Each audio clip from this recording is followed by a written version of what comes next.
What's up guys, it's your boy Jess once again, and for today's video ay may pupuntahan akong sasakyan para bilhin. So samahan niyo ako, let's go.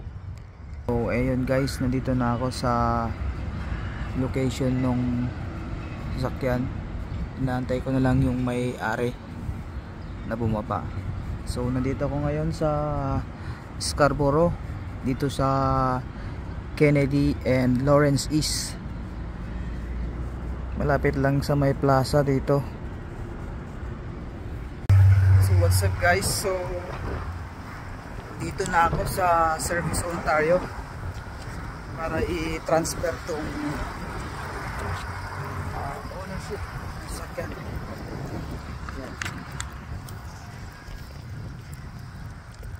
Ito pala yung kwan dito. Dito lang yung parang deducer niyan, dyan lahat. So yan, ito yung Service Ontario. So balitaan ko kayo mamaya guys kung okay na. Bye. So yun nga guys, hindi natapos kahapon kasi ang sabi nung pinagbilan ko na hindi daw kailangan ng insurance para kumuha ng 10-day permit para iuwi ko yung kotse.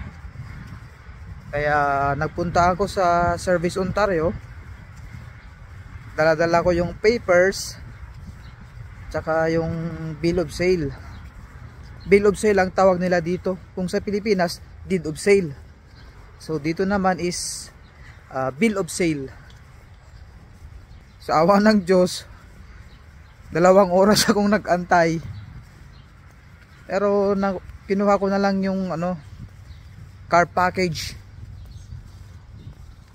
Yung car package dito is yung details kung saan nakikita mo doon yung mga previous owners, yung sasakyan. Ayun.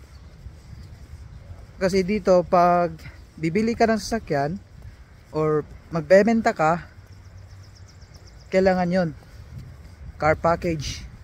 Makikita, makukuha sa Service Ontario. Ngayon nag-avail na ako ng insurance. So guys, nandito na tayo sa Service Ontario and papasok na tayo. Let's go. Yo, what's up guys? So after maybe 30 minutes and I got the plate and the registration. So para iuwi natin yung kotse. Let's go. Yan guys, so sa wakas iuwi ko na yung sasakyan. At ito yung first start. Yun no.